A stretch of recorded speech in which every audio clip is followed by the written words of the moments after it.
The demand for money is the quantity of monetary assets such as cash and checking account that people choose to hold in their portfolio. Choosing how much money to demand is thus a part of the broader portfolio allocation decision. In general, the demand for money, like the demand for any other assets, will depend on the expected return, risk, and liquidity of money and other assets. In practice, two features of money are particularly important. Uh, First is money, the most liquid assets. The second, the liquidity is primarily benefit of holding money. Second, money pays a low return, uh, uh, right? It pays low return. The macroeconomic variables that have the greatest effect on money demand are the price level, real interest rate, um, real income and interest rate. Higher prices or income increases people need for money liquidity and this raise the demand for money. Interest rate affect money demand through the expected return channel.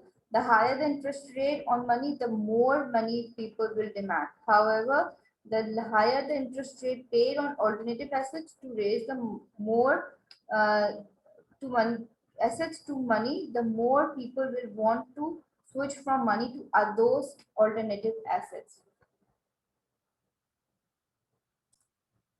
This is the demand function. The expression on the left side of the equation is called real money demand.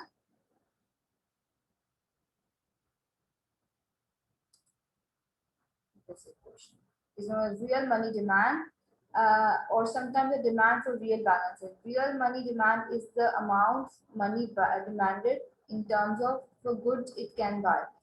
In this equation, state that the real money demand depends on real interest rate, real income, and on the nominal interest rate,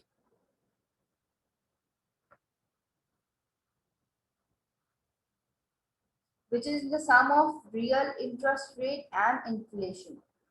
And expect inflation.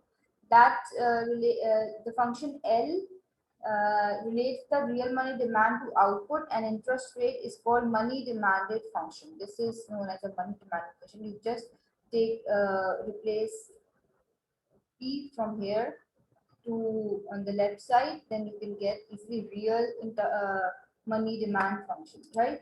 These are the important determinants which determine money demand, price level, real income, real interest rate, expected inflation, nominal interest rate, risk, liquidity, efficiency of payment of technology. If you increase the prices, the demand on money, the cause it will increase the demand for money, right? If you increase the real income, right, the demand for income rise proportionally. If there is an increase in interest rate, the demand on um, of money will be fall because a higher real interest rate means a higher return on alternative assets and thus a switch away from money. If there is an expected inflation, increase in the inflation, the real money demand, the money demand will fall because lower return, real return on money and doesn't switch away from money, right? If there is an increase in nominal interest rate, the money demand will be higher because people make more willing to hold money. If there is an increase in risk, the real money demand rise because alternative assets make money more attractive. Higher liquidity of alternative assets increases the real decreases the money demand because these liquidity of alternative assets make these assets more attractive, right? Now we will discuss the quantity theory of money. The concept of velocity comes from one of the earliest theory of money demand, the quantity theory of money. Uh, the uh, the quantity theory of money asserts that real money demand is proportional to real income.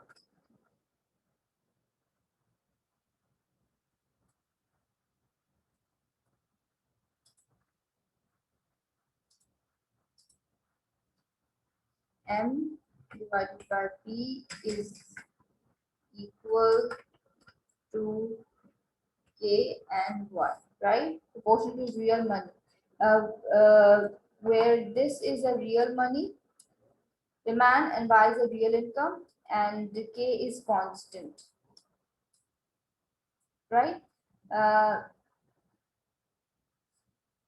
in this equation, the real money demand function is L.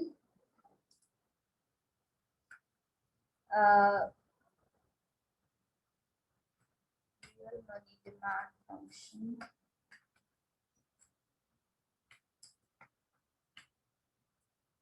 is L Y plus R plus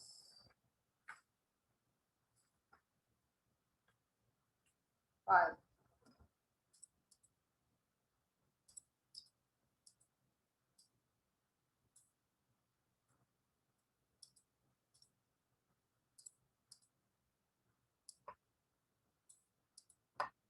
Writing the spelling instead of making the symbol, because there's a problem in finding out the symbol, right.